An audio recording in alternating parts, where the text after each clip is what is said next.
మన దేశం కాదని గల్ఫ్ దేశాలకు వెళ్ళి కష్టపడుతున్న మగవాళ్ళ కోసం చెప్తున్నానండి. నిజంగా వాళ్ళు చాలా గ్రేట్ అండి. డ్రైవర్ల జీవితం అయితే ఇంకా చాలా దారుణంగా ఉంటది అక్కడ. ఎందుకంటే డ్రైవర్లకి ఇలా కనీసం పడుకోవడానికి కూడా టైం ఇవ్వరండి వాళ్ళు. నైట్ టైం ఎక్కువ తిరుగుతూ ఉంటారు గల్ఫ్ దేశాల్లో.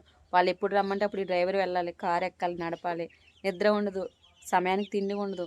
ఇవన్నీ బాధలు వాళ్ళు ఎందుకు భరిస్తారో తెలుసా? కుటుంబంలో ఉన్న అప్పుల వల్లో, భార్యాబిడ్డలను బాగా చూసుకోవాలనో, బిడ్డలను బాగా చదివించుకోవాలనో, తల్లిదండ్రులు చూసుకోవాలనో, ఇలాంటి బాధల కోసం అంత దూరం వెళ్ళి కష్టపడతారండి. తిండి కూడా సరిగ్గా తినడానికి టైం ఉండదండి వాళ్ళకి.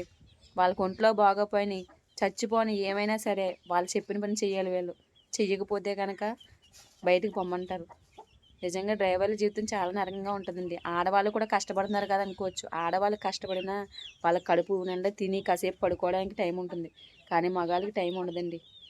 మరి మన ఇండియా నుంచి అలా గల్ఫ్ దేశాలు వెళ్ళి కష్టపడుతున్న మగాళ్ళు ఎంతోమంది ఉన్నారండి.